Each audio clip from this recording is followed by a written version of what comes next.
Welcome back to the Respect the Drive podcast. I hope you've had a wonderful Thanksgiving. We are deep in December right now, and I'm going to turn my phone on vibrate because I'm already violating the first rule of podcasting, which is getting interruptions from your iPhone. But anyway, we're here at Garage 42, where I store my cars, plural. There's three cars here right now.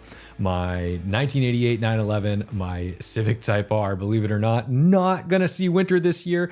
No need for the snow tires that I bought last year or the year before. I don't even remember how long I've had this car now. And my E39 M5 came back yesterday, just in time to avoid the salt and snow. But if you're curious about this facility, it's not simply my podcast studio and my occasional home office. I do work from here quite often. It offers a lot more to its members than probably any other car storage facility in the area, which is what is so unique about it, because their mission is to provide comprehensive vehicle care, allowing you, the owner, to focus solely on the joy of ownership, which means they're offering storage, of course, transportation. If you need your car transported to a racetrack, to your home, to a hotel, wherever you need it to be, they have the means to either drive that car or put it on a flatbed enclosed, bring it to you, detailed, of course, because of the state-of-the-art wash bay, and Ryan, who is going to do all that work for you. They'll even do some maintenance. Depends on the car a little bit, but for the most part, they'll be able to do your, fluids, oil changes, things like that. And, essentially, this is like having your own fleet management company at your door. So if you've ever looked at someone like Jay Leno or Jerry Seinfeld and thought, man, I could afford some more cars. I'd love to have more cars. I just don't have the patience to get all those dang inspection stickers and deal with the actual annoyances of having cars. They do that. They'll throw your snow tires on. You don't have to go make time for that. I know it's silly. I can put tires on a car. It's not a big deal. But I got to tell you, when I need to put snow tires on the car, it means it's a half day project, because I got to go drag them out of my shed. I got to set up my driveway to do it. I've got to pressurize them. By the time I'm done, my back hurts. My hands are all gritty and nasty. And, congratulations. Now the ugly wheels are on my car. But anyway, here you could say, hey, you're storing my wheels and tires anyway. I'm coming tomorrow and I would like my snow tires on my Audi S8. Boom, done, no problems. And for the cars that you're storing here, for whatever other reason, just tell them what you need. They'll do it. And that's the beauty of Garage 42. So definitely check them out in Acton, Massachusetts, if you need some fleet management, or if you just need a little community. We're doing Formula One watch parties. We're doing some drives. I did my first drive with a bunch of members the other day. It was fantastic. It was a great excuse to take out my 911 because we had a bunch of eclectic, fun cars to go on a cruise with. So that's the deal.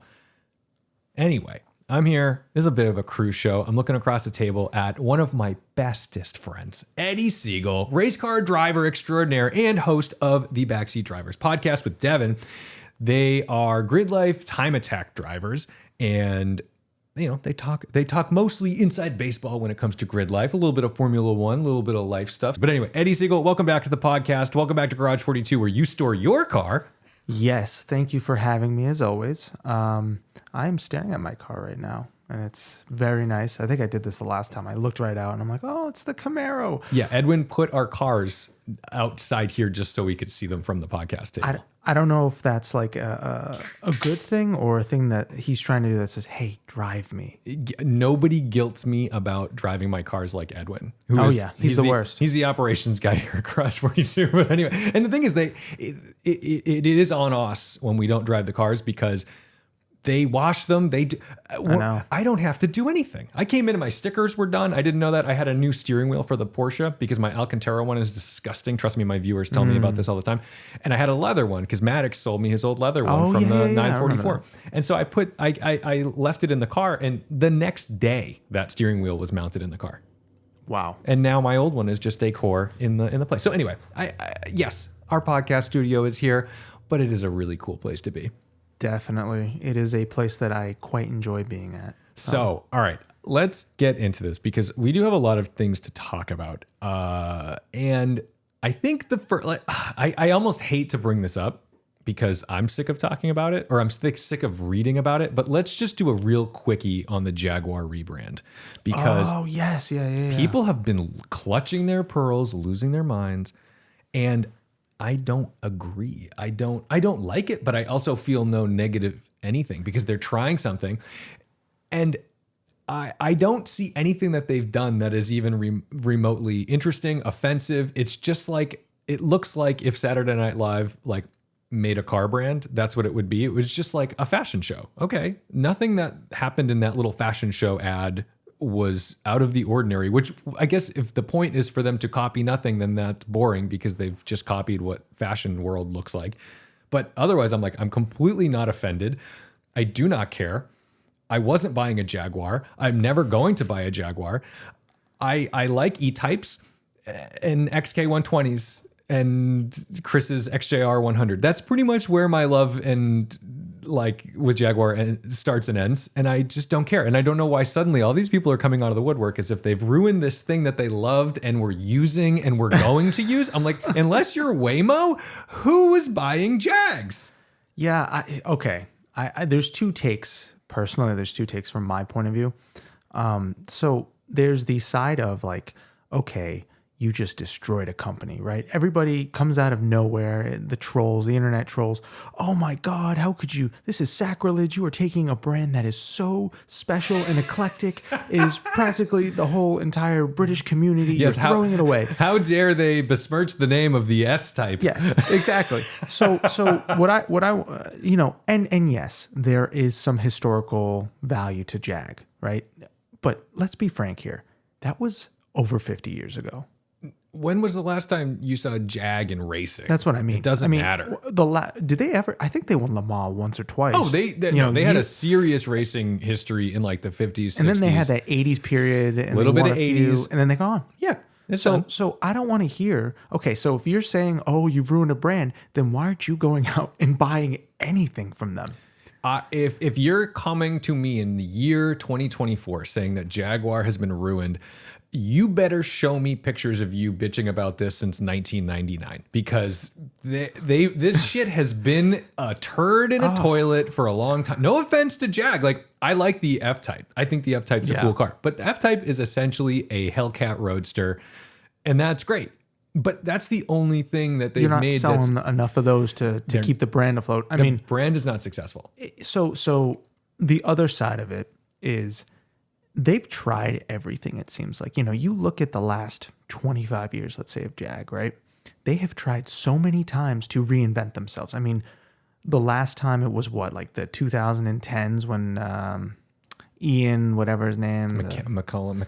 We're the worst. This is the thing. We're the worst people ever, because I'm like, oh, I don't even. That's like saying you don't know who like Jeremy Clarkson is. It's like, well, you know what? I'm not a Jag guy. It's okay. But they tried it again, and to me, it was just like a ripoff of an Aston. That's how I always thought. I'm like, this is a cheap Aston Martin. Then they tried the SUV thing, and then they were like, oh, we're going all electric, right? We're throwing everything away. The I-Pace. Yeah, that was crap. Bad naming also, because the E-Pace was not electric and the I-Pace was. Oh, I didn't know that. That's silly. That's terrible. Don't know what they were thinking. I actually liked the XE. I liked the XF. But they were bad cars. They weren't great cars. They weren't good cars. And they didn't sell. So it was like, okay, whatever. Like, you have a neat product that I go, ooh, look at that. But then I'm not going to buy one. Yeah, exactly. You put that next to a 3 Series? No, you're not buying that. No, in the age of SUVs, if you're looking for that product, you would simply go buy a Land Rover or a Range Rover, because it's the same thing. It's the same thing, but better. It's better. So you would just buy, honestly, we should be looking at Range Rover and being like, oh, that's Jaguar. Because that's what it became. It's kind of like Lincoln, right? I think of Jag as like Lincoln or Mercury, where more like Mercury, because Mercury does not have a place right now in the Ford lineup, right? Because Lincoln is the high-end luxury, and then Ford is like the, you know, every man's car. It's the everyman's car, yeah. And then Mercury is sort of like in between. I think Jag is sort of like that in-between brand between, you know, Aston Martin, Land Rover, and Rover. Right. You know, the problem is no one is spending $80,000, $90,000 on an XJ that has an infotainment system from 2012. It's not going to happen. It's not going to happen. So me personally, I think it's great that they're trying something new. They need to throw the kitchen sink. I don't care what they do. They need to do anything. gotta do if they want to. If they want to survive, they're going to have to try, and they're at least trying. Now, the other thing. So, all right, everyone gets up in arms, and it's so funny because everything in the world now is just some political statement. It's like, oh my god, it's upsetting, and I'm like, oh no, people are so dumb that they've decided that this is like some statement on like gender or sexuality or whatever. I'm like, dude, it's a fucking model in an outfit. Like, have you seen a fashion show in the last 50 years? What do you think the world looks like? This is what it is. Anyway, then they come out with the car and they tease the car. And I was like, oh, when are they going to show the car? And then they're like, no, that's the car. I'm like, no, but you said you were going to show a car. And they were like, no, that's the car. I'm like, oh.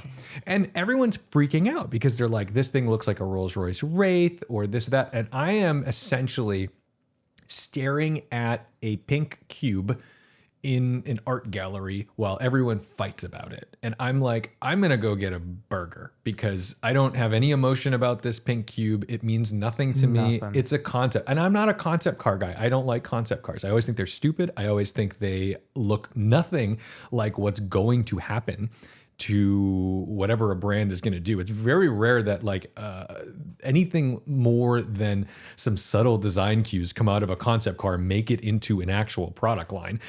And at the end of the day, it's like people will buy almost anything.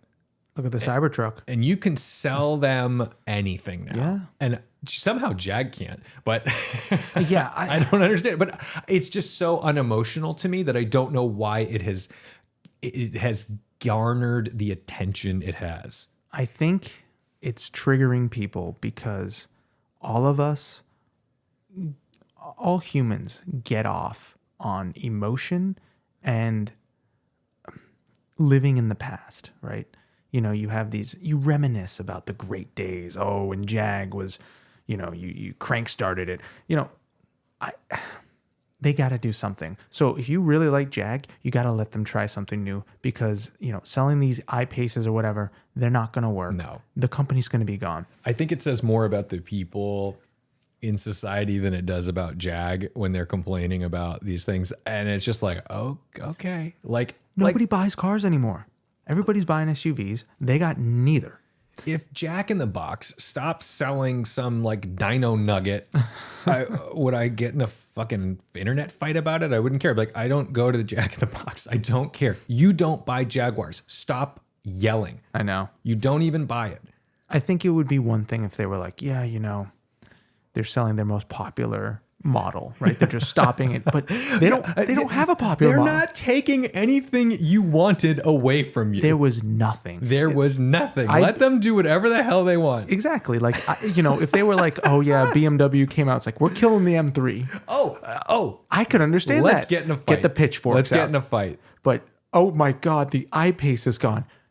Thank fucking Lord. Okay? They have just declared like grandpa dead. Yeah. And they're like, no, I needed grandpa. You're like, grandpa's been in a home for like 25 years. Like, let the poor fucking guy do. And then it's like, well, and now we're going to give him a pink casket. They're like, you've besmirched the name of grandpa. You're like, okay. Yeah. Okay. I mean, he wanted it. It was in his. That is a great way to put this because, yeah, I'll just briefly tell you this story. The only modern Jag story that I have. So anytime I even had any sort of influence with a Jag was at my job, there's this one guy who has an I-Pace. Okay. And I always saw this thing and it always parked, you know, to charge because we had chargers. And one day I saw the I-Pace and then I saw it again the next day. And then I saw it again the next day.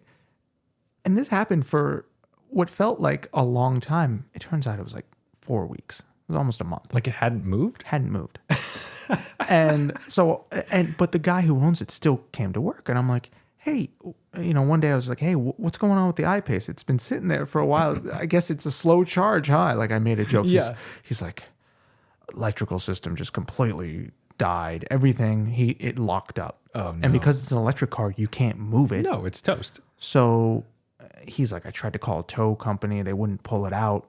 or whatever. So he finally, they finally had to get a tow truck, and they just dragged it out. Yeah, I mean that's what Wheels you gotta locked do. and everything. But this is the thing: you buy electric cars from companies that are like reputable electric car companies. Like I'm not gonna go to a company that's like basically losing sales year over year and then be like, oh, cool. Like for example, my dad, we have solar panels on my parents' house, and I think the solar panels have like lifetime warranties. Okay. Well, the company just went bankrupt. Okay. Well, So it's like, okay, well, great. Now you have these solar panels that are backed by fucking nobody.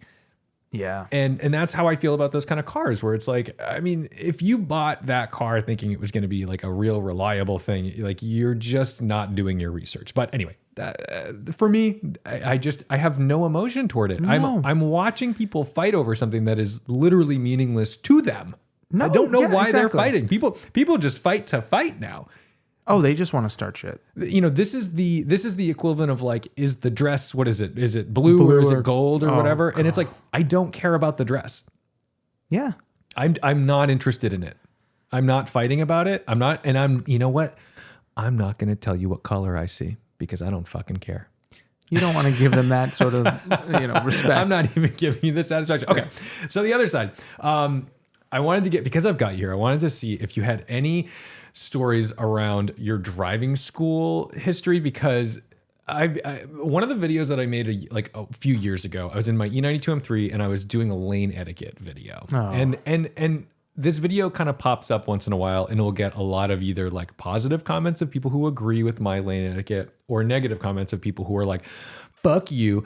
If I'm in the left lane going 65 and a 65, I'm entitled to be there because I am going the posted speed limit and anyone who is going to pass me is exceeding the speed limit. Therefore, I'm not in the wrong because they're speeding. You got that. Well, then there's the other side of people. I instruct or suggest that people move as far right as possible when it is appropriate if you're not passing. So if you're in a three-lane empty highway, and the road surfaces are fine, let's say it's like not like a torn up Midwest right lane, stay in the right lane. You're not passing anybody. And if you're coming up to an entrance, you move to the middle lane, let people get on and move yourself back over. It's a nice way to do this because then you open up capacity, right? Very simple. And in Europe, and this is where they'll go back to Germany where you came from. I'm like, honey, I live here. I am an American. I've seen it work. That's the other thing is they'll say, well, that'll never work here. I'm like, well, it does work. It's just, you don't do it. It works. And this is what's wild is my whole job when I was an engineer, as a manufacturing engineer, was to go around the world and show people how a thing that they don't believe works. So I would go to like Bangladesh, China, Vietnam, and I would be like, hey, we are like 10 times more efficient than you with a quarter of the scrap rate that you guys have in Turkey. And they're like, how do we do it? And I'll show them what to do. And they're like, that'll never work. And I'm like, well, it works. It worked. It is currently working. And so what I would do is I would fly these people and I would have conferences in Turkey. And I would take all these people from South Asia and Central America and China, and I would bring them to Turkey. And I would be like, in the least insulting way, look at this, you dumb bitch. It works. And they'd be like, oh my God. And then I would make them formulate a plan and they would train up in Turkey. And then they would bring that plan back to their country, back to their factories, and they would implement it. And oh my God, Eddie, guess what? It worked. Every fucking time. Every time. Are you sure these are not the same people that are also complaining about Jag going away? It might be. And so I'm like, it is frustrating when people are like, this won't work because there's too much traffic. And I get it. Like traffic lanes, like highway lanes become capacity at some point where it's just, okay, but the idea that you make a pass and you move back over, it works. And you should not be limiting anyone behind you unless it's your friend and you're just fucking with them. But otherwise, you make your pass, you move over. You make your pass, you move over. It's very simple. And I bring this up because I'm then reminded that our country doesn't teach driving. It teaches how to operate a motor vehicle, which is two very, very different things. Because if I simply teach you how to turn a car on, how to put it into gear, how to operate a directional stock, and how to turn the headlights on, And then I tell you, you should turn your headlights on 30 minutes before dusk. You should do that. You shouldn't go 15 feet to a railroad crossing if you're stopping, this and that. Okay, those are just operational guidelines. Nobody teaches how to drive a car. And in my driving school experience, they didn't teach us anything on the highway. I went on Route 146 in Massachusetts, which is like the 2-lane, like empty carriageway. And you get on, you get off, great. Maybe you drive 65 miles an hour for a few minutes. They did not put us in any like severe traffic, which is they should be taking everyone through 93 in Boston. They should be making you do some serious driving. You should need to do this stuff to get a driver's license because obviously it's not working out for us. And then we're having to redesign roads because no one knows how to use them. Okay. Which is insane. But it also reminded me of some of the like laughably stupid things that were taught to me. Whereas like I had a driving instructor who the day I was getting my license, I was taking it with the driving school. So I was in like a Dodge Stratus or something along those lines. And I was like, ooh, I want to do like a driving lesson right before I get my license test done because I want to just familiarize myself with this car again. I didn't drive it very often. So I remember going out and they take me out of school. I go out and I'm like just parallel parking or whatever the heck I'm doing. And as I'm driving away in this car, the sun is blaring at me. Okay. And so I put the visor down and my driving instructor, she starts screaming at me. And I'm like, I'm sorry, what? And I said, what's wrong? And she goes, you're blocking your view. You can't see anything. And I said, I can't see the sun. Like what? So they teach you these weird things as if like using a sun visor to literally allow me to see the road. And she's mad that I've blocked what's like above the horizon. Who the fuck? I'm not flying a plane. I'm in a car, which by the way, at the time I was a current pilot. I was soloing. I was flying airplanes by myself. And this lady is yelling at me for using a sun visor to block the sun, saying that it is impairing my visibility of the road. I'm curious, did you have any experiences with your driving instructors? Because I haven't heard of very many good ones. So it's been so long. I'm sorry I'm getting so riled up. This is like killing me. I'm trying to remember, right? This was a long, long time ago. But what I do remember is very similar to what you were saying, right? We learned rules and regulations. We didn't learn about when you take a corner quick, the car's going to understeer. They don't teach understeer or oversteer. What more fundamental thing could you possibly need to know? So this is, and I remember this so vividly. I'm going to tell you this line. So, okay. So I need to picture something into your head, an image of this. So it's a bunch of 15 and 16-year-olds, smelly as fuck, in an auditorium. It's dark, dim. She pulls out like one of those old projectors. Oh my God, right? Did she show you like Faces of Death? Dude, I'm getting there. Okay. This is like a TV show. So I can't believe they still did this. I'm hanging on for dear life to stay awake. And she starts going on about driving in the snow and how dangerous it is. And she scared the crap out of this whole group of kids, right? I'm in the back with some of my other friends who are car people. Yeah, and I'm sure you're all making fun of everything you're looking at. So the first thing that I used to do in these because we used to have these classes, it was like for a couple months, and they were like 3 hours long. I remember that. Yeah, because I would raise my hand and ask the most ridiculous questions and get the most ridiculous answers. So this time, she went the fear tactic route, you know? So she went the fear tactic, and what she did was she scared everybody, started showing photos of crashes where there were deaths. Yeah, here's a bunch of dead kids. School buses flipped over in the snow, all this stuff. And then she goes, so here's the problem. Nobody realizes about ice, but if you look at the road at night, you see all those little crystals on the ground. If you see that, that means it's too late. You're in trouble. You're like, that's salt. And I'm just laughing inside because I'm like, this is not how this works. She's like, you better follow the tracks or else you're in trouble, buddy. they're like old wives' tales. The way they teach driving. I'm like, literally. I'm not saying like following tracks is fine advice, but like it's like teach people what to do, because the problem is every car that ever got crashed in my high school had the same story associated with it. I turned the wheel and then it just let go and I lost control in the car. They always say the car went sideways. The car plowed into the tree. I'm like, you plowed the car into the tree. So like all You this went too was fast. all she did was scare people into doing the wrong thing. Essentially, she's like, if it starts letting go, there's nothing you can do. Give up. It's Give too up. late. Just say your prayers. And at this point, I'm looking back and I'm thinking this lady was a witch or something, because she was just making things up. Well, the problem is, I think the driving instructors, I would love to have taken my driving instructors to an autocross and been like, prove to me that you should be teaching me how to drive. Yeah, absolutely. I want you to, you lay down a time that I can't touch. We'll talk. Let's have a conversation. But don't come to me telling me that turn into the skid. I can counter steer a car. I got it. But why aren't you teaching kids that when they brake and turn at the same time, the front end might not hook up?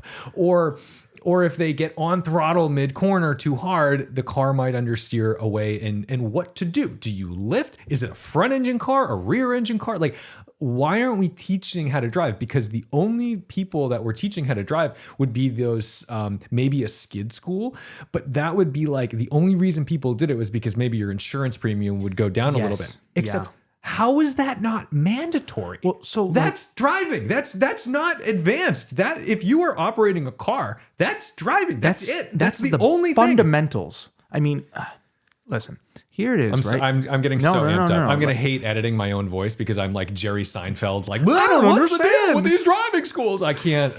I hate myself for this. But what is that movie with him as a bee? The Bee Movie. Okay, the Bee. See, it's just called Bee Movie. Yeah, that's what I think of when you talk like that. Instead of teaching me what the minimum weight is for a baby in this type of child seat, how about you teach me, hey, when the car starts to let go, turn the opposite direction. Yeah. Steer the car, point the front wheels where you would like the car to go. It's very simple. So like I have a perfect example of all of this. Do you remember when we first got the toter home? For those of you that don't know, Eddie and David run Grid Life. So there's 2 race cars. We bring 3 cars in a Freightliner. It's a toter home, so that means it's a Freightliner Cascadia semi truck with a giant split in half, and then they lengthened it like 30 feet. Yes, it's an RV, and then we have a 44-foot trailer that we haul with 3 cars, a workshop, all this stuff. So essentially, it's bigger than most semi trucks, and we drive this all over the country. So anyway, get the toter home. Okay. Do you remember the first time we saw this thing? We were like, okay, we got to find the owner's manual. There's got to be something that can teach us how to, do everything in this thing. Because we were clueless. We walked into this thing, and all I knew was we shouldn't be touching this because I don't know where to begin. Yeah, exactly. What we found was not so you would think like an owner's manual, like with a glossary. Oh, at page 57, it will tell you how to turn on the air conditioning system or turn on the heat pump or whatever. Here's how to put it in gear. Exactly. What we actually got was a binder full of other manuals. All we found was how to use the TV, how the refrigerator is wired up, and basically nothing important. Nothing important. Basically, it was a bunch of, those, guides when you buy a TV or all of the accessories that are built into the toter home. That's what it gave us. It didn't give us any information on how it was set up or how it's hooked up, but it told us, hey, you bought a Samsung, microwave and the warranty's up. Best of luck, little bud. Best of luck. And I just remember sitting there and looking at you, I think, and these binders are thick. These are hundreds of pages of useless information. It's like a complete smokescreen. I looked at you, and I don't know if you remember this. I looked at you and I said, we're fucked. Oh, trust me. Remember and feel it now because it's still like the most horrifying thing because David's like, yeah, we're going to drive this. And I was like, oh my God, we don't know anything. We didn't know how to turn the thing on. I mean, and another thing is this, because nobody owns these things, there's no information online and they're all custom. So each one's different. So you don't even know, you can try to reach out to the manufacturer, but No, and I like wanted to do safety checks like like an airplane. Like, you know, every time you fly, you do a pre-flight checklist, and I do that on a car. Even every time I drive a car, I'll just check. Okay, we got lugs tight, we've got tires pressurized, all this good stuff. We got some tread. Cool. Not leaking fuel, not leaking oil. Blah blah blah. This thing, I'm like, I don't even know where to begin. I mean, it's a truck, and I shouldn't be driving it. So after that day, I went out and I texted a friend who is a truck driver. And I said, dude, all right, if you were going to give a crash course on how to drive this thing, what to look for, anything, please send me information because I don't know what the hell I'm looking at here. And he gave us a little bit of info. But I just remember like it was a very similar feeling of how people must feel when they get on the road for the first time. All they've been taught is just stupid information like, you know, what's the distance of a stop sign to the road and how many, you know, if you see a children walking across, what do you do? And the school bus bullshit. That's not going to help you when you hit the brakes and it's black ice. No, and not only that though, people don't even understand the dynamics of their car on a 90-degree day in perfect conditions because I watch people, ordinary people, civilian, normal motherfuckers driving like 40 miles an hour in a Walmart parking lot. I'm like, dude, like if someone is cautiously backing out of a spot, you're still going to hit them. Like drive 10, 12, maybe 15 miles an hour in these conditions. Like this is where I want to have a series that I'm going to publish about enthusiast driving morals or ethics, basically. Like I want my philosophy of driving to be out there because the reality of it is that there's a time and a place. This is a tricky thing to discuss because the thing is like, am I going to exceed some speed limits? Yeah, but it's not going to be near driveways. Mm-hmm. It's not going to be in a school zone. It's not going to be in a parking lot. It's not going to be doing burnouts out of a car show. No hezzy. No, dude. Like this is fucking crazy. People drive like complete monsters all the time. They're completely in the wrong. And then they get defensive. Yeah. And they make up some asinine story about why they're correct. Well, I'm not moving over because you're going 75 and this is a 65. It's like, dude, we need to be beyond this conversation. Petty shit. We need to be over this because this is insane. And I also see enthusiasts driving recklessly. Like I hate when I see somebody in like a GT3 doing something really fucking stupid because it makes everyone look dumb. And it makes it look like every time they hear a loud car, it's that guy. He's just like that. Whereas like, dude, I'm just trying to get out of this little town so I can go find some mountain roads. I'm going to be out of your hair and I'm not going to drive through your town at 70. I'm going to drive through your town at 32. Okay. This is 30. A great idea. I think you need to make a respect the driver's Bible. Yeah. And it's just morals and what to do and what not to do. I think that would go a long way. I mean, right now we are in a point in automotive history that is so bad. The tides have turned on us. I mean, what the hell happened since the pandemic, really? It went from things were pretty good to takeovers, stolen cars, you know, people on dirt bikes doing no hezzy. I think Cannonball is always the best litmus test for where the automotive community sits in like the public zeitgeist because Cannonball always fluctuates. Cannonball is a heroic story of like these men overcoming obstacles and giving their finger to the man to break these silly speed limits, right? Okay, great.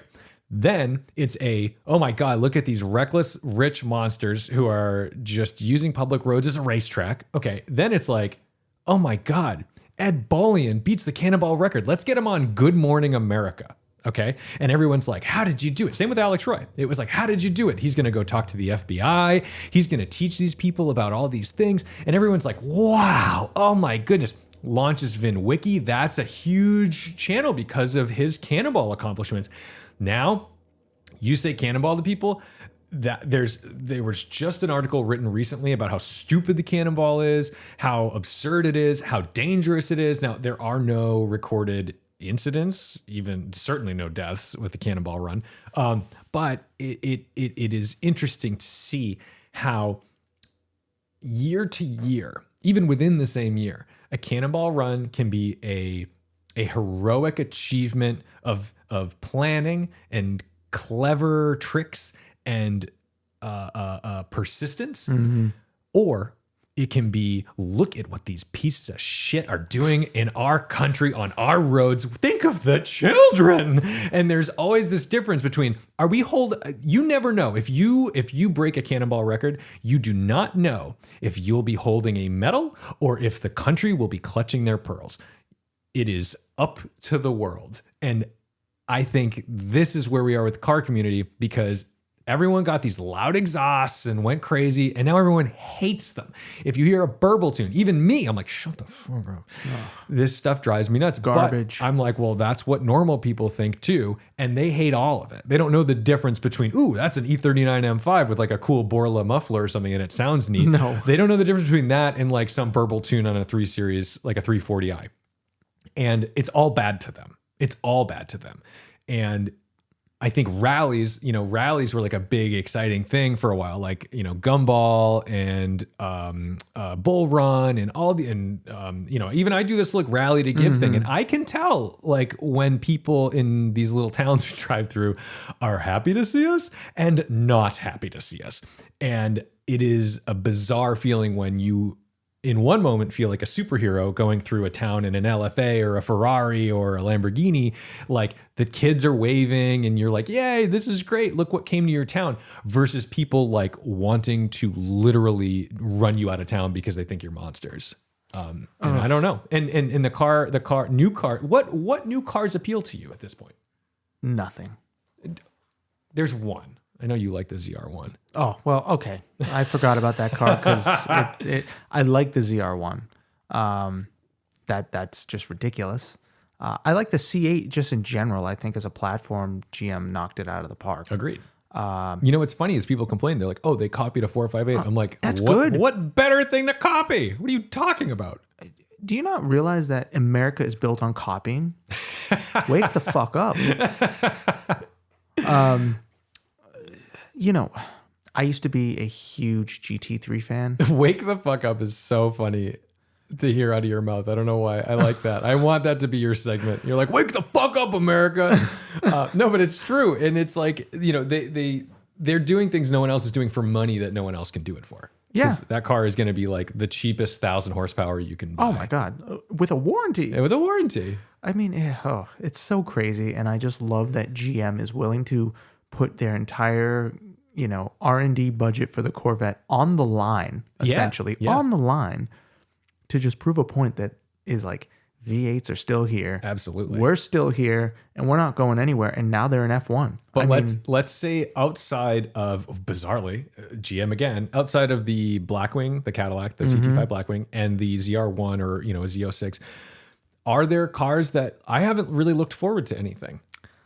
No.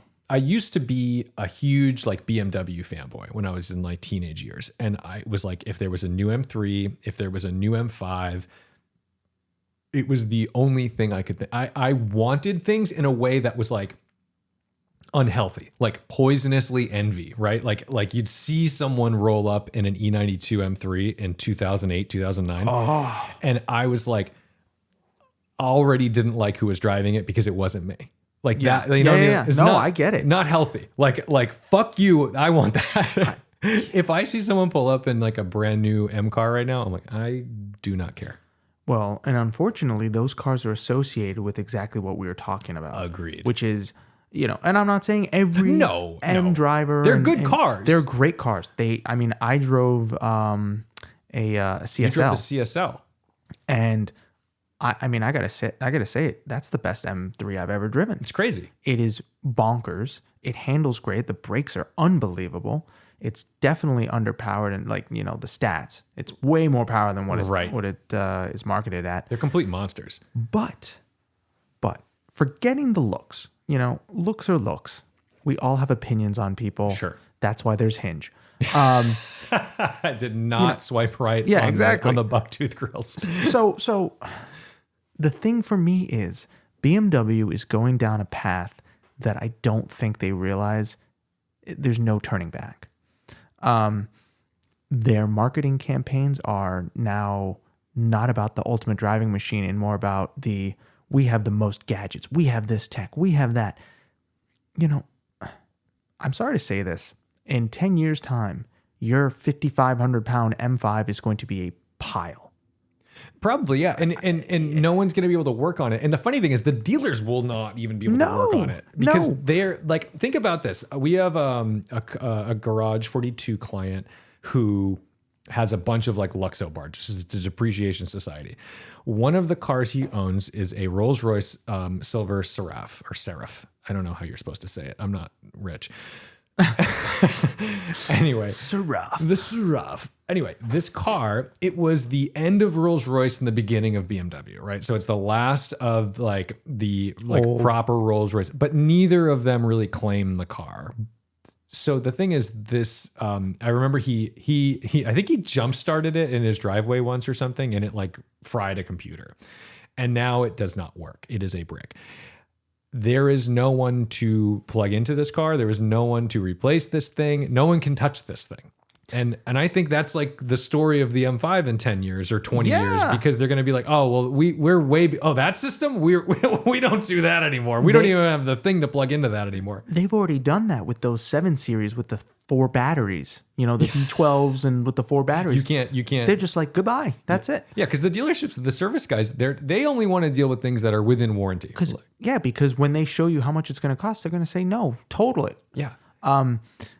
There is one person that we met that for some strange reason, remember we were at that wedding? Oh my God. Yes. And that guy had a Silver Seraph there. And the only other one I've ever seen operating. And I think he said something about the computer as well. He had to like ship it somewhere. Yeah. Well, that guy who you would used to ship it to is like either dead or was in the ICU. Like he's not long for this world if he's not already gone. Rest in peace. But he was the only one who was able that's to. It. That's it. He's done. He's done. So you have a really nice flower pot. Yeah. So I mean, like, don't feel too bad for the guy. He has like 30 cars. No. So, I don't feel bad because, quite frankly, the only thing I feel bad about is that he bought that thing. To begin with. I love. The problem is it's a beautiful car. Like the car is nice, and then he can't use it. It's a bummer.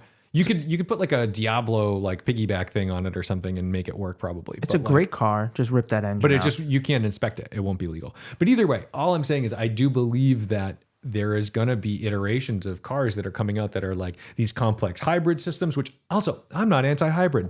No. I like having catalytic converters on cars.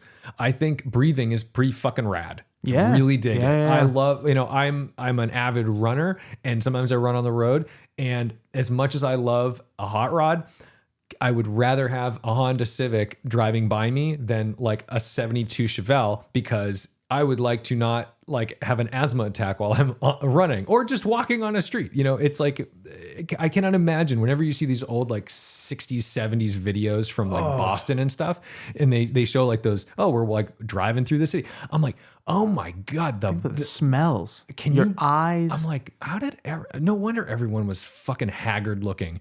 They were just like covered in like noxious gases and breathing it. And it's like, yeah, I went to my uncle's 80th birthday the other day, on Friday, the day after Thanksgiving. And I looked at him, I'm like, holy shit, Jerry's 80? Like, he looks good. Like, he looks good. And my vision of what 80 looks like is what my grandfather looked like at 80, which was old as fuck. Like, 80 to me is like, you're on death's door. But now I look around and someone tells you they're 80, you're like, really? Like, it's a different world, dude. And that's the thing. I do genuinely think that like we're going to look hopefully better. We're going to survive a little longer. We're going to look a little better just because like we're not, eating lead paint. We're not breathing all this shit all the time. Like it helps. And so I guess all this to say is just, I'm not anti-hybrid. I'm not anti any of this stuff. I just don't know that it matters in like the cars that we want to use as enthusiasts. And I think like having an Accord or a Camry, great. A RAV4, do it. Make your Land Rover, Range Rover, whatever, a plug-in hybrid. That's fantastic. I think there's going to be a change in the automotive, enthusiast world. There's going to be two sides. There's going to be us old people who are like, oh, they got rid of all the real old and analog cars. That everybody's been saying that, including you and I for the last 10 years, and they keep making them. Sure. And then there's going to be the new generation who all they care about is the latest and greatest.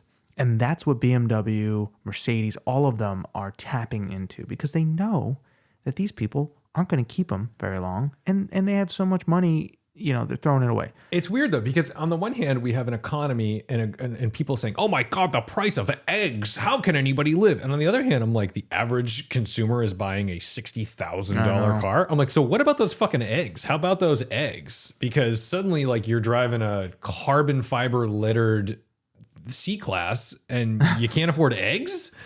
I don't get it. Who are these necessarily for? I don't know. Is it everybody? I don't get it.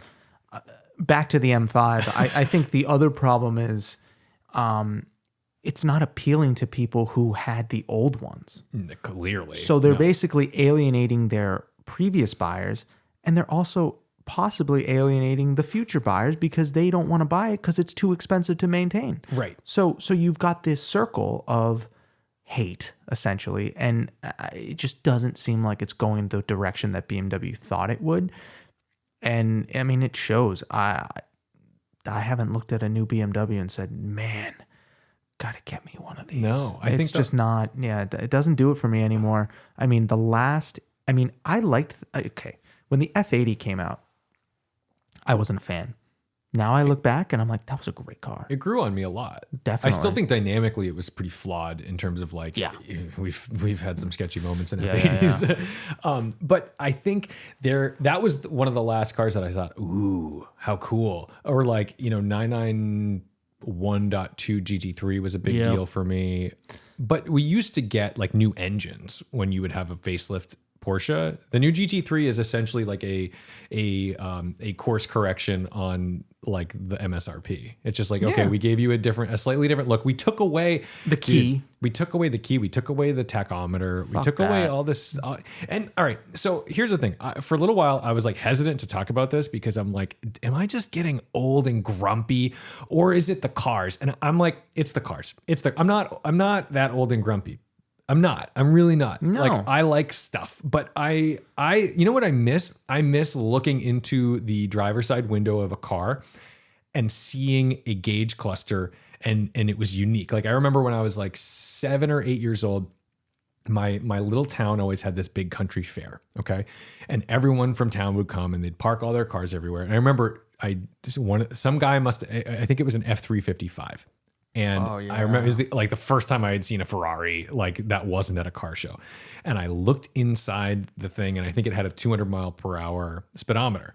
And I was like, whoa. I mean, nothing. And my Honda Civic Type R now has a 200-mile-an-hour speedometer, which is funny. But that was a big deal in like the 90s, right? So I'm looking in this thing going, holy cow. And I'm looking at the colors. I'd never seen like those reds or oranges on a speedometer before. I'm looking at that red line. I'm looking at all these things and thinking like, wow, I'm really soaking in the character of this vehicle. You cannot do that today because when you look in a vehicle, it's a blank screen every time. It's a blank screen. And what's confusing to me about this is that the people who buy these cars, who love these Ferraris, who love these Porsches, what do they all have on their wrist? A watch. A watch with what? A beautiful, some sort of dial that's like a gauge. They have hands and they have motions, and these watches do not have batteries. They need to be wound or they need to rotate because they're automatic.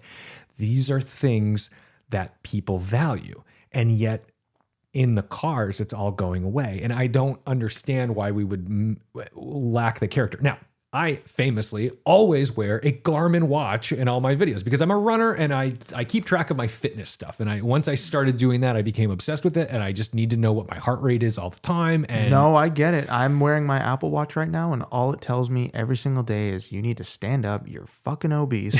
We're going to talk about that in a minute. But exactly.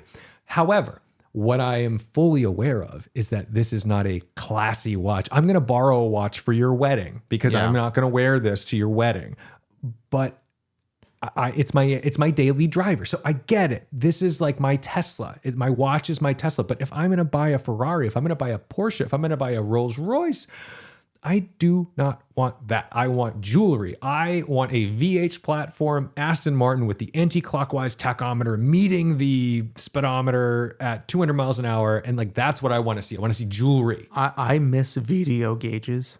Like you wouldn't believe. Like you look at like the 80s and 90s German cars, those gauges that were just so beautiful. And now it's just a black screen, and it has, it's a great analogy for the automotive industry. There's no innovation anymore. No, and it's like I don't want a Winamp mask on my gauge cluster. Like, because the thing is, and some of the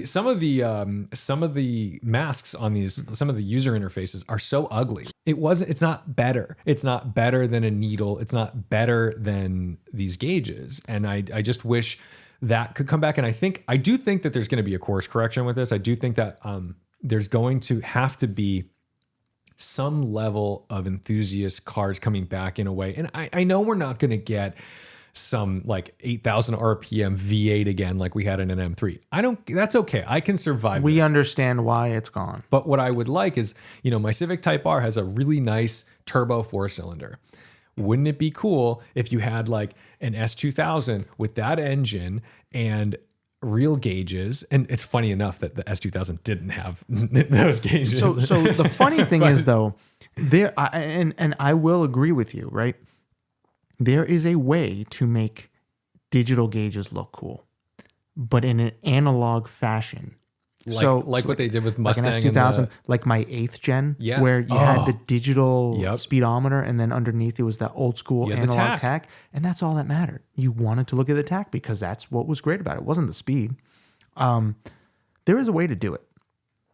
I think the way to make these gauge clusters interesting, not only in just personalization and customization, but make some updates, right? Like every month, it's the holiday season. Let me have some fucking reindeers going across the gauge give me some cluster. snow. Give me some lights Yeah. that go around the bezel of the gauge cluster.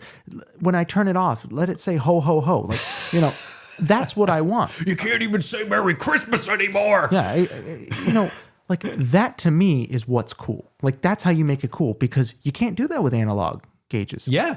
But nobody except for Ford has kind of done it with like having like the old Mustang gauges. Yes, I think they've started figuring out their user interface a little bit. like, That's cool. My Acura, your Type R, they're so boring, so bland. I kind of dig my Type R just because I like the plus R mode layout. Put the one in the S2000. Exactly.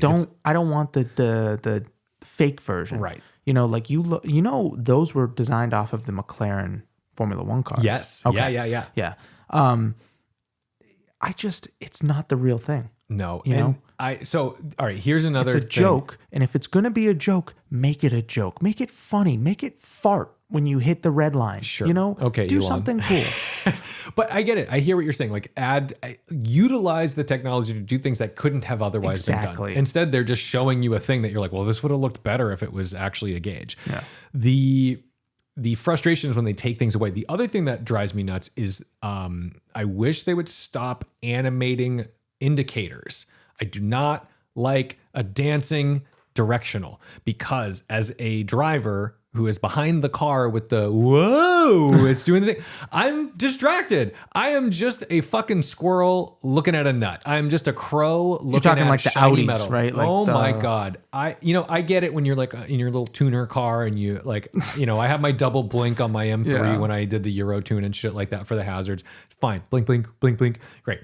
The problem is when every time you hit like a directional, just give me a fucking flash. When it's like doing a dance, I am now like, oh, interesting. And then I'm like, oh shit, no, I should be paying attention to the fact that you're turning. I'm not paying attention. yeah. I'm staring at this fun display. I think also what people don't realize, and it's going to happen. I mean, it's a stop. It's a countdown timer. I'm definitely losing people with my take on this. No. It's a countdown timer. Screens die. Yes. And okay, if a gauge cluster died, only one gauge would die. oh, everything goes. When the screen goes, it goes. And it goes in a brilliant fashion. And what are you going to do then? Well, and not only that, it's like, okay, so you've got this family car, you've got this big tablet in the middle, and your precious little Donnie throws chucks his toy, this hard plastic Fisher Price shit, nails the screen, cracks it open. Oh, that's it. No AC for the rest of the summer. And no navigation. Now, I mean, God, I'm driving around with Dana recently realizing, I'm like, a kid can't navigate his own city. I'm sorry that I'm bringing this up, Dana, but it's true. And like, I'm always like, dude, you live here. Like we're going to that restaurant. We walk to that restaurant from here, and he'll take a turn and be like, well, I don't know how to get there from here. And I think it's funny. And he needs his like Waze or whatever. And a lot of people, I'm only picking on him because it's the exact same way. It's just the way it is. It's just how it is. And even I'm caught now doing it because I've only been with the GPS. Yes. And then I'm like, shit, I got to stop this. And I won't use the GPS when I go to that route again because I want to remember it. But little Donnie throws his toy, destroys the infotainment screen. Mommy isn't getting to daycare on time because she doesn't even know how to get there, even though she drives there every single day. Little Donnie also, while throwing it, turned the heat all the way up in a July day. And now it's stuck on full blast, heated seats cranked. You're basically in a fucking sauna. All I want from the auto industry right now is tactility. I want to be able to feel the road, and I want a car to have an actual intended purpose. So if you're a sports car, be a sports car. If you're a luxury car, be a luxury car. So like, for example, I haven't driven it yet, so I'm not going to make a personal take on it. But from what I've read about C63 AMG, everyone's very mad that it has this turbo four-cylinder, and that they're like, it's just not doing anything the way it should, right? What is it? What is its purpose? And this is one of the reasons why I genuinely respected the Cadillac Lyriq, because it's an EV with a ton of space that is a family vehicle, a limousine, a luxury vehicle that is not a track star. It doesn't care about a 0 to 60. It's adequate. It doesn't care about a lap time. It's never going to do it. It doesn't particularly feel great in a corner because it doesn't have to. It encourages you to drive smoothly because it's a smooth car. This is why I love driving like a Lincoln Town Car or a Continental or a Grand Marquis. They're fun because they have their purpose. They do their thing. And then it's, a riot if you lower and stiffen a Crown Vic and make it into a little monster, throw a supercharger on it. It's great. Who doesn't love a Panther platform? But when it comes down to a sports car, an enthusiast vehicle, the M cars, the real AMGs, not these AMG line things, are an RS product. Let them be the thing they are. Like, let them just run with that sporting thing, and then don't try to cram like 5 suspension modes into it and all this stuff. Just like, wouldn't it be nice if the car just like had an identity and was that thing? There are 2 BMWs that are currently made that still possess some of that charm. The M2 and the Supra. And yeah, the Supra's not a BMW, but it's a BMW. It's a Z3 or a Z4. Whatever. And I think both of those they have such little, and they have tons of drive modes and whatnot, but I think they still have that old BMW charm because I think due to their budget constraints, they couldn't put in all of that R&D design that the M3 and the M4 and so on and so forth gets. It's crazy that the M2 is the last one left. Yeah. Well, and it's crazy how when you put an M2 next to a E46, you're like, wow, that's a big car. It's a fat car. My M5, every time I park it in my driveway, I'm like, my big BMW. And then I put my Honda next to it, and I'm like, whoa, that Honda's big. Yeah. It's a big Honda. All right. You mentioned something about weight. You said something like, oh, I can't fit in that car, my whatever. Oh, yeah. You have lost so much fucking weight. You look so good. And all right, the thing is, what they can't tell is that I'm staring at you, and above and to the left of your face is your face, because we have these giant posters. Mine has my Tedward logo, and yours has your backseat driver's thing, and it's you and Devin in like right there. And even from that picture, there's like a 70-pound difference between that I'm looking at. Hold on, I'm turning around. That was a long time ago. I don't even know where that photo was. Not that long, but it wasn't that long ago. Thank you. Some people only notice it if they, are with me. The people who notice it are usually the people who see me a lot, right? A lot of people who only see me casually, every couple weeks or even months, they don't notice it. I hid my weight pretty well to most people. But now it's pretty noticeable. You carried a lot of it in your face. Yeah. So you look like a different human being, and you look younger. Thank you. You look like 5 years younger, and it's very impressive. And what's your secret? My secret? Wagovi. My secret. Episode is sponsored by, oh my God. So first thing, I'm not taking any medication or pills or any of that. Just smoking cigarettes So and coffee, cigarettes, the old fashioned the old-fashioned way. amphetamines. Yep. So I'll just tell you the backstory of all this. So I broke my shoulder a few years ago, and it hurt really bad. And after that, I sort of really took a second look at health and my health, and just the fact that we're getting older, and I can't be doing the things that I used to do. Did you have a moment where you thought like, shit, I actually value mobility more than I ever thought I did? Yes, exactly. Yeah. Yeah. Because I'm not saying that my weight was the reason it broke. I think it would have broken no matter what. I landed on ice at 30 miles an hour. It's going to happen. Snowboarding's dangerous. But I think if I was more mobile, I could have turned in a way that maybe would have lessened the blow. Sure. The other reason was racing. So the cheapest way to go faster is to lose weight, right? In the car. In the car. But I had already done my car is not that stripped out, but it's stripped out pretty good. Sure. So the next best thing was me.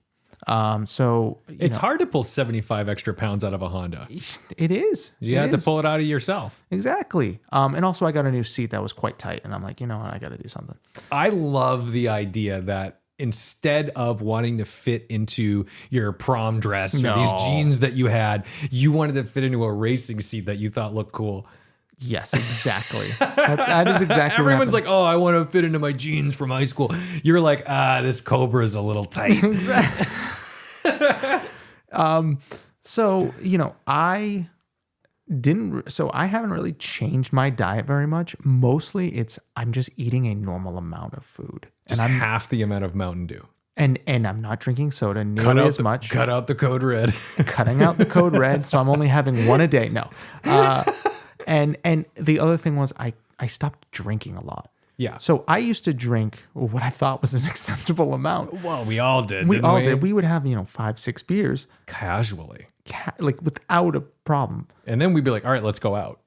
Yeah. I mean, it was bad. So I just stopped doing that, and the weight just started to fall. I mean, it was really easy. Did it annoy you that you discovered the value of like fitness in you're 30 now? So like basically in your 30, like for me, I'm 36. I have now, I always ran a little bit, like even in college, but never like serious enough. And I valued my fitness, but always for vanity. It was always because I wanted to look thin. Mm-hmm. It was always for appearance purposes.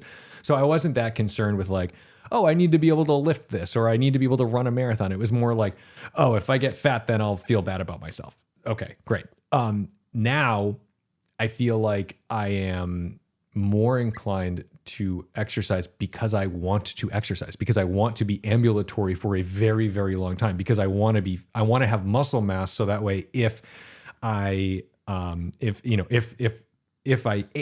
aging, if I'm lucky enough to age, I will be able to move and have mobility and be healthy. Like that's what I want now. I'm more concerned of versus like, oh, I still of course self-obsessed. I need to keep myself fit, but at the same time, for a YouTuber. Right. Yeah. But like, I think I found more value in fitness later in life. And I do wish, like if I could go back, I think I would have tried to get that mentality in my 20s. So I think it boils down to one thing, and it's something that all of us young people kind of deal with, and we think we're invincible, and we're not. And unfortunately, usually bad things have to happen before you realize that. I don't know how you looked at it, but like, I would say by my late 20s, I started to realize like, okay, we're not going to be here forever. I need to really start looking and prioritizing certain things in my life. And this isn't just my weight. I'm talking about seeing people who might not be here in a couple years. 100%. You start to value things that you just took for granted as a kid. And I don't want to sound remorseful or depressing, but the truth is we don't know when our last day is going to be. For sure. And I think that had a little bit to do with it, but also just I'm like, yeah, I got to do something. Well, from a health perspective, you almost have to plan for the worst case scenario, which is that you live. Yeah. right? Because if I die in a car accident tonight, well, all right, it didn't really matter that I ran, a couple miles yesterday or whatever. But if I want to live, if I do live, if I'm lucky enough to be like 80, 90 or 100 years old, it's like the work I put up front to have like good cardiovascular health, to like have good sleeping patterns and eating patterns and all these things, and have a little bit of muscle mass to make sure I don't like fall apart. Those are things that are going to keep my quality of life so much better in the future. And what's weird is that social media can really fuck with you, because if you look at like, your For You page or whatever the heck it is you're searching, all you will see is like, fit people. And they're always like young, hot, fit people. And it will start to give you this illusion that like all young people are hot and fit, right? And yet the data does not show that. America is getting more obese. America is getting more unhealthy. We're having more trouble like with nutrients, with food deserts, and like actually getting good food to these certain places. And it's weird because in my head, I always see this, like I do have this skewed version where I'm like, oh man, the next generation is going to be so healthy and fit, but it isn't. It's just the small amount of people who are now like dedicated gym rats who maybe eat too much creatine or something. You live in the social media world. Yeah. You see what you want to see. Absolutely. And everybody wants to see fit, hot, sexy, the best. What people don't see is the reality. And behind all that smoke and mirrors, it's tough right now. Food's expensive. We're going back to the eggs thing. How am I supposed to get eggs when I can't afford my C300 payment? You go to a whole paycheck and you spend, hundreds of dollars on food that's good for you or better for you. Yeah. Not great. Or you could go down to, McDonald's and spend still a lot of money. Absolutely. On a meal. I do think that there is I know it's easier said than done, and not everyone has this ability because of like fixed budgets and things. But one thing my friend Chu always taught me, he's like, do not ever, ever, ever, ever spare money on food. Food is what you need. You need to eat. You need to eat well, and you should treat yourself well with food. And that's the thing. It's like, if I could teach anyone anything, it's like, get the fucking cheaper car and spend the money on food. Yeah. Like, because it looks dumb. It looks so dumb when you have like a $60,000-$70,000 car and you're like eating ramen. Not like good ramen in Chinatown or like $5. I'm talking like fucking top ramen. Yeah. And I think over the time it's helped me learn to like treat myself better by eating a little better. Sleep, dude. Oh my God. Age has taught me to sleep. That's something that I've always struggled with. It's sleeping. Really hard. I cannot sleep. And I'd say in the last 6 months, it's gotten a lot better. And I think fitness and eating well helps you sleep a lot better. I mean, I'm not saying something profound. That's factual. That's just like, I'm a doctor. I think, I have this idea, this theory. No, but it's like the better you, and that's the thing. I found myself when I kept getting like these knee injuries running. I remember that. Yeah. So my fix for this was basically, I'm going to start putting on some muscle, try to get my legs beefed up a bit, which I've done. Like, maybe YouTube doesn't really appreciate it. They're still like, get your fucking chicken legs out of those shorts. I don't want to see this shit. It's so weird how like angry straight men get at my body. I'm like, buddy, leave me alone. Also, they're like, this guy skips leg day. I'm like, I just did like 3 this week. I do. You're fit. I work out a lot. There's a difference between fit and swole. Yeah. Right? I'm not like some. He's not, Tom's not going to be lifting 300 pounds. No, okay? I go and do my thing. But anyway, and it's helped because now I get fewer injuries because like, if the key to health is a big ass, I swear to God, if you have a muscular ass, everything is better. You will have better balance. You will be injured less. Like everything works. But, I realized I'm like, okay, I need to. Makes sense. That's why J-Lo looks so good at this age. That's the thing, man. Fuck. These people. So I started like, okay, I can't just run because running is good. But the thing was then I started lifting, but I had a hard time balancing it. And I found myself in these situations where I wasn't able to sleep very well or I was way too anxious. I'm like, what's going on? It was because I was cutting back on the cardio that I was used to. So I'm like, whoa, my mental health took a toll because I wasn't running as much. And it's like everything is so interconnected in terms of like yes, what you eat is going to determine a lot about your mood, your depression, your outlook, because your gut health and all those little microbacteria guys your microbiome has such a huge impact on your emotional well-being. And that's not I'm not selling some bizarro thing. That is true. That is a thing. No one knows how to necessarily control this yet, but it is apparent that eating better, eating whole foods, meaning like not processed foods. So anything that is like, it is food, you either cook it or just eat it raw. Like that's a whole food. That kind of stuff, not some crazy concoction in a lab, or like potato chips or whatever, too much, all this synthetic bullshit. That stuff will make you feel better and you will sleep better. So it's like, I think a lot of people just don't want to look at, I know we've gotten into like a weird fitness kick on this podcast right now. I think it's just because all of this stuff makes driving more fun for me. Absolutely. Let me just tell you, the only thing I love more than driving a great car on a beautiful road is taking a perfect shit after a long night's sleep. I swear to God, that is it. And if you can have good gut health and you can get good sleep and you can move your body in a way, like, and the other thing is, I think people don't think they belong places, right? So, I mean, everyone says like, oh, I'm not a runner. It's like, well, you got legs, you can run. If you can run for 15 seconds, you're a fucking runner. But they don't feel like they belong in that world because they can't do the 7-8 minute mile for 5 miles. They're not running the marathon. But it doesn't matter. I don't run marathons. It doesn't matter. It doesn't matter. I don't want to run a marathon because I will blow up my fucking knee. 8 miles is about where like my body is like, okay, all right. That's where my knee starts to be like, we're done here. And that's fine. I want to do this for a very long time.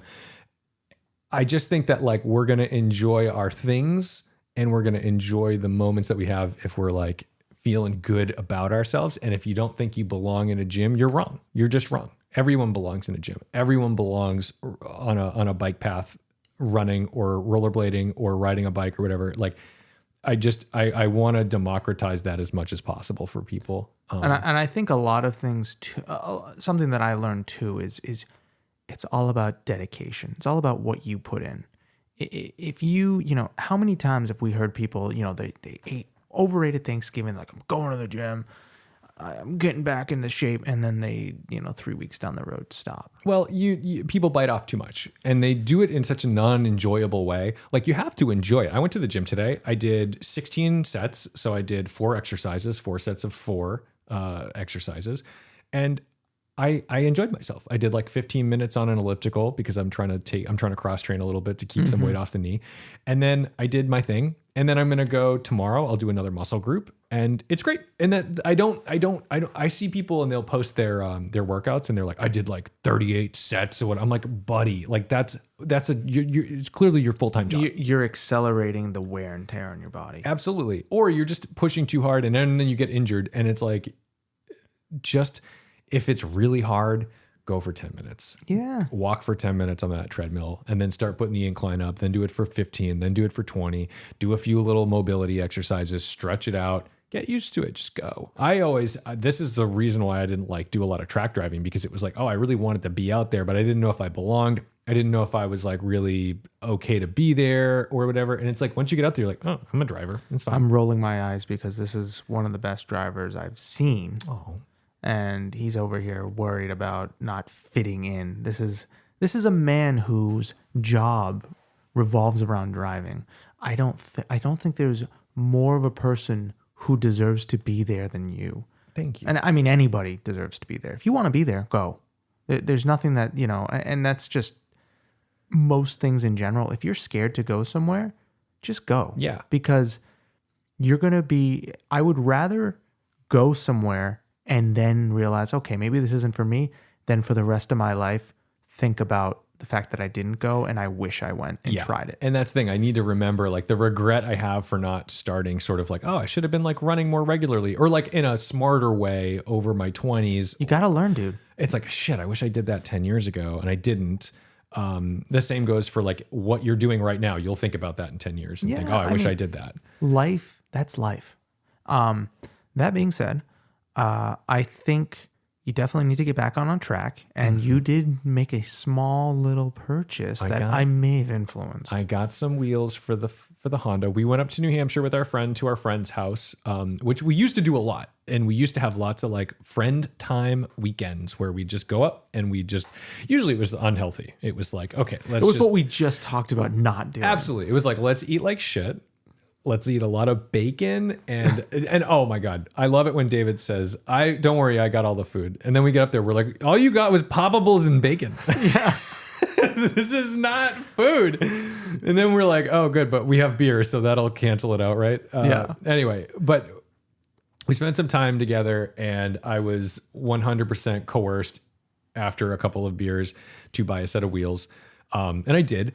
I bought a set of wheels. I won't tell you what they are until I see them on the car. I really want to make sure they come in and they're the correct color and all this stuff. But I think they're going to look really good. I think so I'm too. excited about it. And then it'll be my 18-inch wheel setup for the track on the FL5. So I'll have a stock 265 width, but it's a little smaller, so I'll have more sidewall. So a 265/35, I think. Yep. Or 18, that's what the typical type are. So I've got to call Davis at Bridgestone, Firestone, because I really want to put some RE71 RSs on it. Be so and then I want to play with my car on the racetrack. And then I'm so excited about that. I miss driving with you guys. I think grid life, while I respect what you guys do and I love what you do and I'll support the fucking hell out of it, whether it's cheering you on or driving your dumb cars in that Freightliner to get there, I'll do whatever it takes.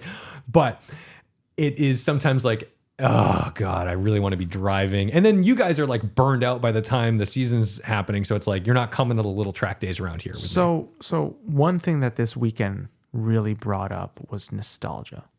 And just like you said, we used to do this all the time. You know, it was either us or more people.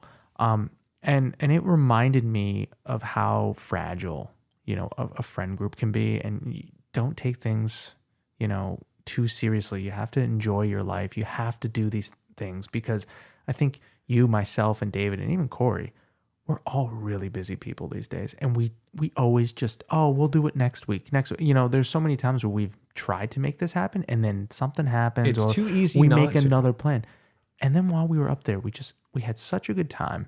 And, you know, one of the things that I kept thinking was like, man, I want to go back and do things on the back roads and go on track days with you, because we had so much fun talking about these old stories of how, you know, early at Canaan we're dunking our heads in the coolers because it's 110 degrees outside and the cars are barely surviving and we're barely surviving. You met Corey that day. I mean, there was so many things. One thing I will say that I cannot wait is to see how you feel on track, having not done it in a long time. Well, I've been out on track in the meantime. I have you've done some things, but I'm saying like I think you have so much confidence. I think it's just going to be right back the way it was. It is second nature. Yeah. Every time I go on track, I'm like, ooh, it's been a little while. It's like, it is like riding a bike. It is. The only thing I need to remember, and I was doing this on the sim earlier, I was like, oh, look at the next corner. Look way ahead. Look where you want the car to be after this corner. And it's unbelievable how obnoxiously well that works. Yeah. I pulled like 4 seconds off of my lap time on that simulator just because I was like, oh, I'm looking too close. Why am I looking at where I am? I need to look at where I want the car to be. Yep. And then you're like, oh, that's that. And that's how you figure it all out. Smartest thing Mater's ever said. Yeah, it's great. But anyway, I'm someone who's so not a fan of self-help stuff. I get annoyed. Like, do not show me a quote. Do not put a cat on a clothesline and tell me to hang in there. Like, none of that shit. I don't like it. I've never heard that. But what? That's like a common trope. Like, there's like the cats on the clothesline that say hang in there. So you wouldn't be a fan of if I set up my entire house with quotes on wooden blocks? Murder. Like, this is the thing. If your wedding is like, you're going to make me say all this shit, I'm going to be like, ooh, I'm busy. And I'm out. And I'm out. But I do think it's important to, like, if anyone is like me, where you are a capable person, but you don't necessarily feel confident enough to try something, or you don't always feel like you're going to belong. I do try to push people Absolutely. toward doing stuff because I have almost always been happy that I did it and regretted that I didn't do it sooner. And that's it. That's like the most self-helpy bullshit I'll give you. But the things that I think are the most important lately are like doing things that you know actually make you happy. And what you just mentioned about driving back roads and having fun together, like we stopped. We stopped doing that. COVID kind of put an end to it. COVID put an end to it. And then my job is driving cars. And so it is often not in my purview on a weekend to be like, let's get up at 5 a.m, run over to the garage, pick up our sports cars and drive to the mountains. Because I'm like, dude, it's all I've been fucking doing. However, with Garage 42, you can do that because they'll have them ready for you. You don't have to do any bullshit prep. They're just sitting there waiting. If you're like, hey, can you throw those tires on? We need those. They'll do it for you. Yeah. So what a nice little way to wrap that up. Do you have anything else? The last thing on my notes was JonBenet Ramsey. Because I just watched the JonBenet Ramsey documentary. And this is how my brain works. I will sit up and watch like hours and hours and hours of like a true crime thing where like a child was murdered or assaulted. And I'm like, we got to do something about this. But it's 2 a.m. I'm in bed. And suddenly I'm going to be some like vigilante who's like hunting down pedophiles and like abusers and be like, we gotta do something. And then I'm like, I should probably just watch Bob's Burgers and go to bed. So I had one thing written down. Okay. Because I really wanted to write down more, but quite frankly, I had a feeling you had a bazillion things you wanted to talk about. I never shut the fuck up. So I know. So I started a new job in the last few weeks. And something that I have always wanted to talk about is cars in the workplace. Ooh. And two things. One, I wanted to ask you what the coolest car that you've ever seen when you pulled up to your, whatever you were working, the worst car. And then the thing that I wanted to ask you is, what's the best way for an enthusiast to bring up the fact that they're into cars at work? God, this is genius. Because I feel like you can either do it really well or you can royally fuck up and your career might be over at this job. It's like telling like your law firm, oh, I hate golf. Basically. Like the same thing. Okay. I definitely remember the worst car I've ever seen pulling up to work. It was I have a picture of it. I probably put it on my bad. It was that bad because I've never seen paint this bad in my life. It looked as if it had lived under a pine tree full of pigeons for like a decade. It was a white like Corolla or something. And I think it was a Corolla. It was definitely a Toyota. And this thing, when like your detailer will say like, don't let bird poop sit on the car. It'll eat through the clear coat or whatever. Like, yeah. Like that's kind of true, but it's usually if you've washed your car once every 2 weeks, you're fine. This, holy shit. Like I think if you power wash this car, nothing would be left. It was the most disgusting thing I've ever seen. And I would like watch this car arrive and I'm like, I wouldn't even touch the door handle on this car. It was fucking disgusting. It was the equivalent of just like someone rubbing their ass on this whole car. It was so disgusting. I'm like trying to paint a picture, and what I'm thinking of is the show Hoarders, but as a car. Yeah. Oh, it was. How bad was the inside? Was trash bags? Trash. Oh yeah, it was like disgusting. Shit. Yeah. I don't know how these people live like this. But then the best car, tricky. I remember it wasn't like I always worked at places that had like multiple businesses, so it wasn't like my colleagues. But I remember one time in Westboro pulling up and there was like a nice 458 or something, like a 458 Spider, and then I remember in Needham at a place where I didn't really like working, there was I want to say a Ferrari FF that I thought was cool at the time. And now having driven the Lusso enough, I'm like, I'm all set. Like I love the engine, terrible rear steering, and not my favorite car, but it was cool to see. I wonder if they drive that in the winter. But I remember also Boston. So Boston Dynamics in Waltham has a lot of car enthusiasts. So like this can be a bridge to what you were talking about. It depends on where you work, but Boston Dynamics has a lot of car people there. You guys race with that guy with the BMW, that green BMW, the 70s, the CSL or CSI, whatever. He's a cool dude. And so like there's a lot of enthusiasts at that company. And so I sometimes end up in that area, and I've ended videos there before. And I was driving a GLS 600 Maybach. Oh. And I decided to end the video in that parking lot just because, it was an open parking lot and I can just kill it here. And then I found a Unimog, like an old one, like a 90s or 80s Unimog. And I was like, well, I'm going to put the Maybach next to the Mog. And I was like, this is the coolest thing. I hope this guy's looking out the window from his office and seeing this right now. Have no idea if he ever did. But so that was one of the cooler, it wasn't my place of work, but I was working and That's cool. I did park there.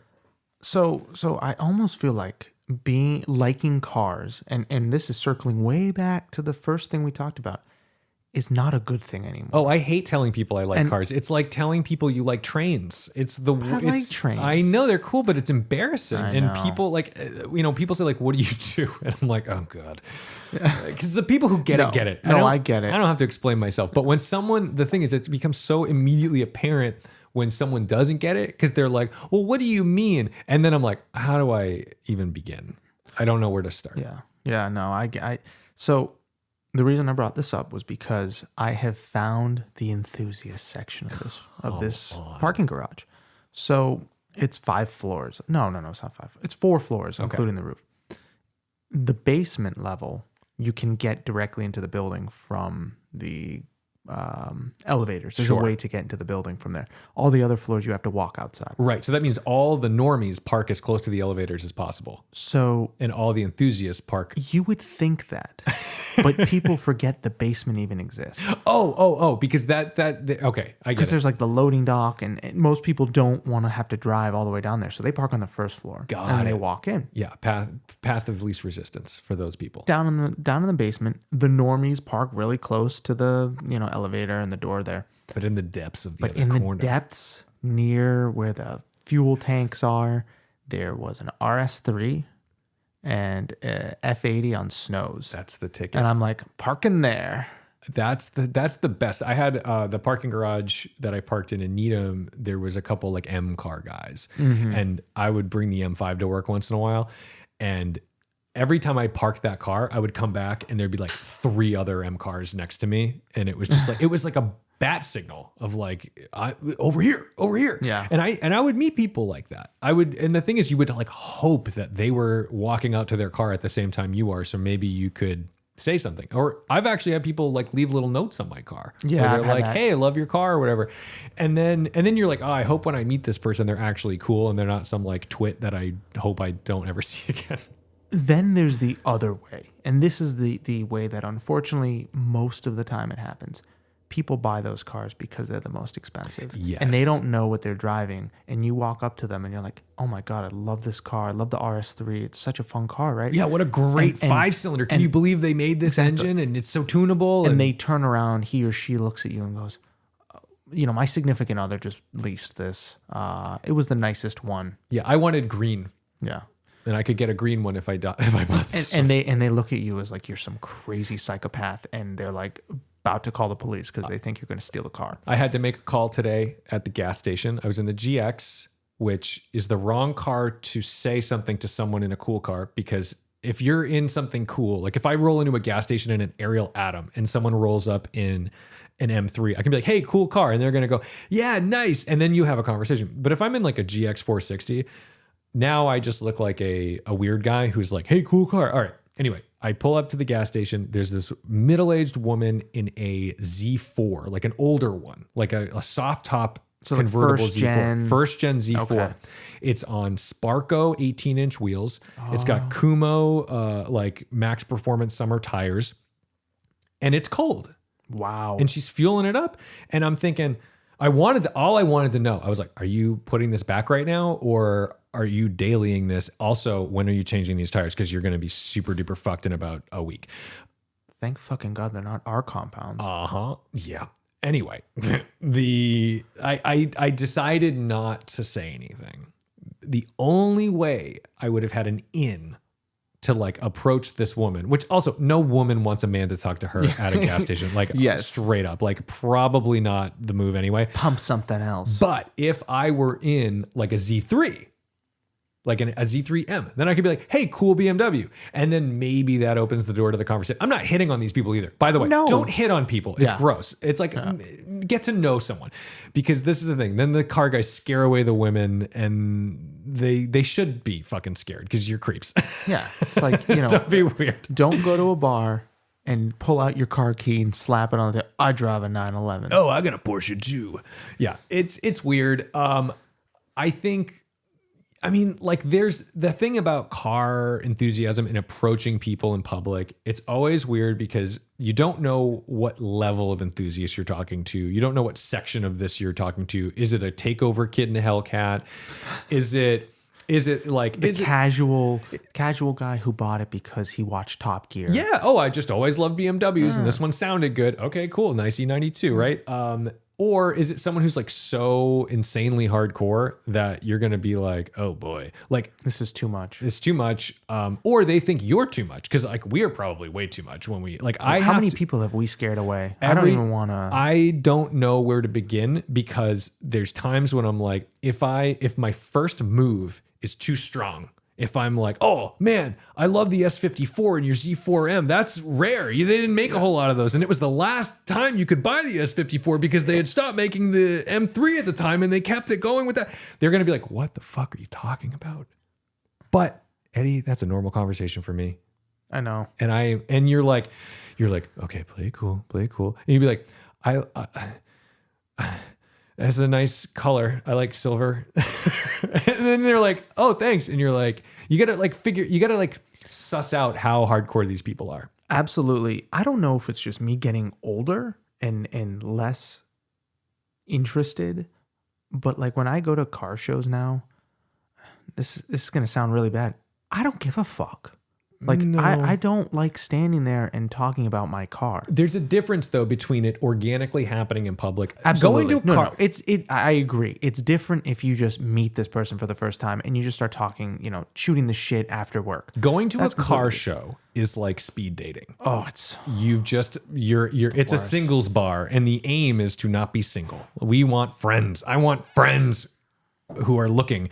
Whereas like when you like, we met organically, like in a parking lot where we're like, oh, cool car, whatever, right? actually that's incorrect. We met right after I got a speeding ticket. So that is incorrect. Which should have been my speeding ticket, but I ran I know. and I didn't. I got away. I was like, It's been long enough. You can tell that. Yeah. Oh, we were driving to the same location to a former mutual friend, and I was on the Mass Pike. I wasn't going that fast. The thing was, I was going 75 or maybe 80 in my M3. And I look in my mirror and I'm like, that cop is pulling out.